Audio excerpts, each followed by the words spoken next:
আজ আপনাদের বানিয়ে দেখাবো জালি পাতা দিয়ে চাপা শুটকির বড়া। প্রথমে পাতাগুলোকে বেছে পরিষ্কার করে ধুয়ে নিব। তারপর পাতাগুলোর মধ্যে অল্প অল্প করে চাপা শুটকির ভর্তা দিয়ে দেব। ভর্তাটা সুন্দরভাবে বিছিয়ে দেওয়ার পর পাতাটা ভাঁজ করে নেব। পাতাটাকে এমনভাবে ভাঁজ করতে হবে যাতে ভাজার সময় পাতাটা খুলে না যায়। যারা নতুন রাঁধুনি তারা এই ক্ষেত্রে পাতাটা পেঁচানোর পর সুতা দিয়ে বেঁধে নিতে পারেন। আমি স্কিনে যেভাবে ভাঁজ করেছি আপনারাও সেভাবে ভাঁজ করে দেখতে পারেন, এতে করেও পাতাটি খুলে যাবে না। নোনা ইলিশ মাছ দিয়েও এই বড়াটা খেতে দারুণ লাগে। একে একে সবগুলো পাতার ভিতরে ভর্তা দিয়ে এভাবে মুড়িয়ে নেবেন। একে একে সবগুলো বড়া রেডি হওয়ার পর চুলায় চলে যাব ভেজে নেওয়ার জন্য।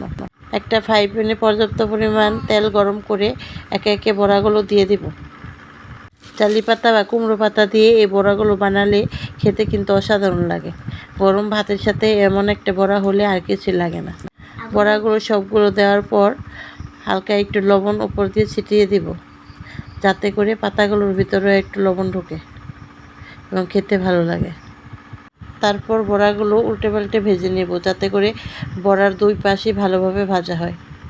দুই পাশ ভালো করে ভেজে নেওয়ার পর বড়াগুলো রেডি হয়ে গেছে। এবার গরম গরম ভাতের সাথে পরিবেশন করতে হবে।